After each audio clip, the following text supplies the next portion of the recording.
আল্লাহ রাসূল সাল্লাল্লাহু আলাইহি ওয়াসাল্লাম যা বলতেন আল্লাহর পক্ষ থেকে বলতেন, নিজের পক্ষ থেকে একটি বাণীও তিনি শোনাতেন না।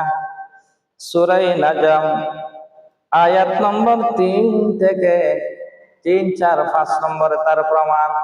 বিসমিল্লাহির রহমানির রহিম। ওয়ামা ইয়ানতিকু আনিল হাওয়া ইন হুয়া ইল্লা ওয়াহয়ুন ইউহা আল্লামাহু শাদীদুল কুওয়া। আল্লাহ তাআলা ইরশাদ করেন, আর তিনি মুহাম্মদ সাল্লাল্লাহু আলাইহি ওয়াসাল্লাম নিজের পক্ষ থেকে মন গড়া কোনো কথা বলেন না, আর সেটা কোরআন তো কেবল ওহী, যার প্রতি ওহী রূপে প্রেরণ করা হয় তাকে শিক্ষা দিয়েছেন প্রবল শক্তিধর মুস্তাফা হারে গিজনা গোয়াত তানা গোয়াত জিবরাইল হারে গিজনা গোয়াত তানা গোয়াত কিরদাগার। নবীজি নিজের পক্ষ থেকে একটি বাণীও প্রচার করেন, যা বলেছেন আল্লাহর অনুমতি ক্রমে আল্লাহর কোরআনে কারীমের আয়াত দিয়ে তিনি কথা বলেছেন। মুহাম্মদ সাল্লাল্লাহু আলাইহি ওয়াসাল্লামের সাথে কিভাবে তার সঙ্গী সাথীরা হাঁটবে, হাঁটার আদব আল্লাহ তাআলা শিক্ষা দিয়েছেন। সূরা হুজুরাতের 1 নম্বর আয়াত আল্লাহ তাআলা ইরশাদ করেন, বিসমিল্লাহির রহমানির রহিম। ইয়া আইয়ুহাল্লাযীনা আমানু লা তুকদ্দিমু বাইনা ইয়াদাইল্লাহি ওয়া রাসূলিহি ওয়াত্তাকুল্লাহ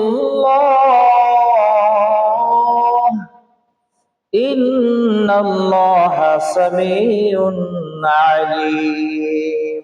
ইরশাদ করছে, হে ঈমানদারগণ, তোমরা আল্লাহ ও তার রাসূলের সামনে অগ্রগতি হইও না এবং তোমরা আল্লাহর তাকওয়া অবলম্বন করো।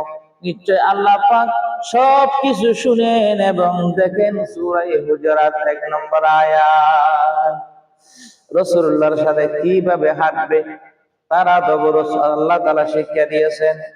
রাসূল পাক সাল্লাল্লাহু আলাইহি ওয়াসাল্লামের সাথে কিভাবে কথা বলতে হবে তাও শিক্ষা দিয়েছেন আল্লাহ পাক। ইয়া আইয়ুহাল্লাযীনা আমানু লা তারফা'উ আসওয়াতাকুম ফাওকা সাওতিন নাবিয়্যি ওয়া লা তাজহারু লাহু বিল কওলি কাজহারি বা'দিকুম লিবা'দ তাহবাত আমালুকুম ওয়া আনতুম লা তাশউরুন। এই ঈমানদারগণ, তোমরা কথা বলার সময় নবীর আওয়াজের উপর তোমাদের আওয়াজকে উঁচু করো না এবং তোমরা নিজেদের পরস্পর যেমন উচ্চস্বরে কথা বলো তার সাথে সেরকম উচ্চস্বরে কথা বলো না। এই আশঙ্কায় যে তোমাদের সকল আমল নিষ্ফল হয়ে যাবে, অথচ তোমরা উপলব্ধি করতে পারবে না। সূরা হুজুরাত আয়াত নম্বর 2। নবীর সাথে কথা চলার আদব আল্লাহ তাআলা শিক্ষা দিয়েছেন, কারণ নবীদের সম্মান এত উঁচু যে সম্মান এখন পর্যন্ত কে অর্জন করতে পারবে না।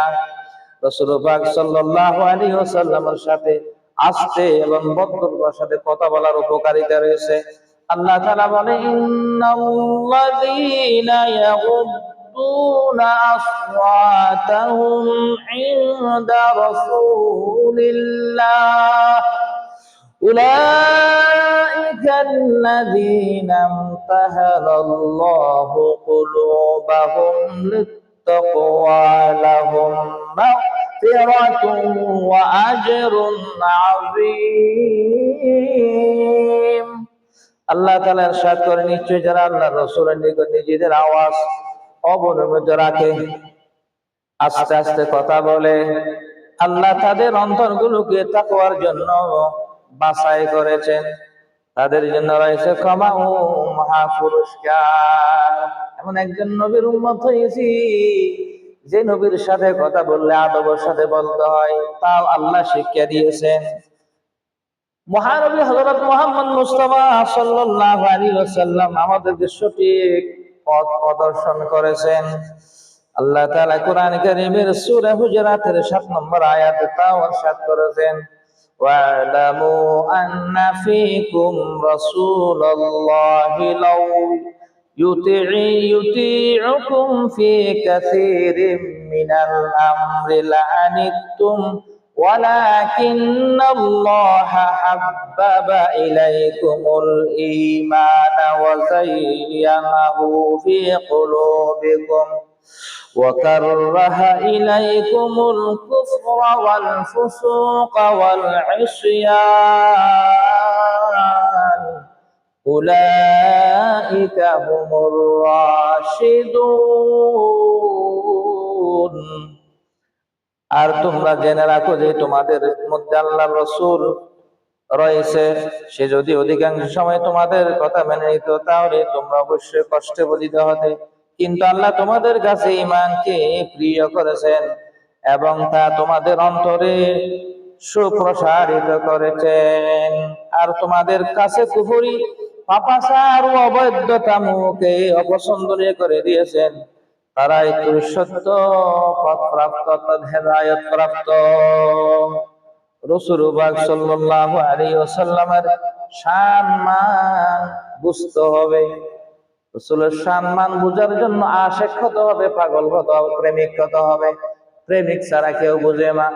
আশিকে সাদক কোন যারা পেদা মারহাবা বর আশিকা সাদ মারহাবা।